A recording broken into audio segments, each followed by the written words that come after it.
ഖുറൈശികൾ ഒരു വലിയ ഗൂഢാലോചനയുടെ അന്ത്യം കാണാൻ ആകാംക്ഷഭരിതരായി കാത്തിരിക്കുകയായിരുന്നു. ദാറുന്നദവത്തിൽ വെച്ച് മുഹമ്മദിന് ശല്യം തീർക്കേണ്ടതെങ്ങനെയെന്നവർ ആലോചിച്ചു. ഒരുപാട് അഭിപ്രായങ്ങളിൽ നിന്നും ഏറ്റവും ഉചിതമായി തോന്നിയത് മുഹമ്മദിനെ കൊല ചെയ്യുക എന്ന അഭിപ്രായമായിരുന്നു. ആ അഭിപ്രായത്തിൽ അവർ ഉറച്ചു നിന്നു.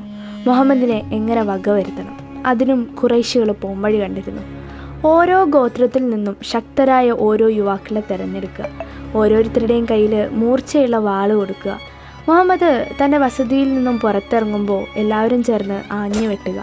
പിന്നെ ആ ശല്യം ഉണ്ടാവില്ല.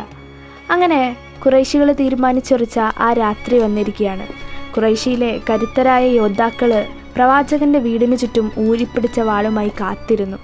നബി സല്ലല്ലാഹു അലൈഹി വസല്ലമ യാത്രയ്ക്കുള്ള എല്ലാ ഏർപ്പാടുകളും ചെയ്തു. അലി റളിയല്ലാഹു അൻഹുവിനെ തൻ്റെ വിരിപ്പിൽ കിടത്തി. താൻ പതിവായി ഉപയോഗിക്കാറുണ്ടായിരുന്ന പച്ച പുതപ്പെടുത്ത് പുതപ്പിച്ചു. ഇനി പുറത്തിറങ്ങണം. ആ മനസ്സിൽ യാതൊരു ചാഞ്ചല്യവും ഉണ്ടായിരുന്നില്ല. ചുറ്റും കൂടിയിരിക്കുന്ന ശത്രുക്കളെക്കുറിച്ച് നബി സല്ലല്ലാഹു അലൈഹി വസല്ലമ അറിഞ്ഞു. അവിടുന്ന് കുറച്ച് മണ്ണ് വാരിയെടുത്തു. പരിശുദ്ധ ഖുർആനിലെ സൂറത്ത് യാസീൻ ഉരുവിട്ട് മണ്ണിലൂതി. മന്ത്രിച്ച മണ്ണ് അവിടുന്ന് പുറത്തേക്കിട്ടു. പെട്ടെന്ന് വീടിന് ചുറ്റും കൂടി നിന്നിരുന്ന ഓരോരുത്തരുടെയും കണ്ണിൽ മണൽത്തരികൾ ചെന്ന് വീണു. അവരെല്ലാവരും കണ്ണ് തുടച്ചു. ആ ഒരൊറ്റ നിമിഷം മതിയായിരുന്നു നബി സല്ലല്ലാഹു അലൈഹി വസല്ലമയ്ക്ക് പുറത്ത് കടക്കാൻ. എല്ലാവരുടെയും കണ്ണിൽ മണ്ണാണ്. ആർക്കും ഒന്നും കാണാൻ വയ്യ.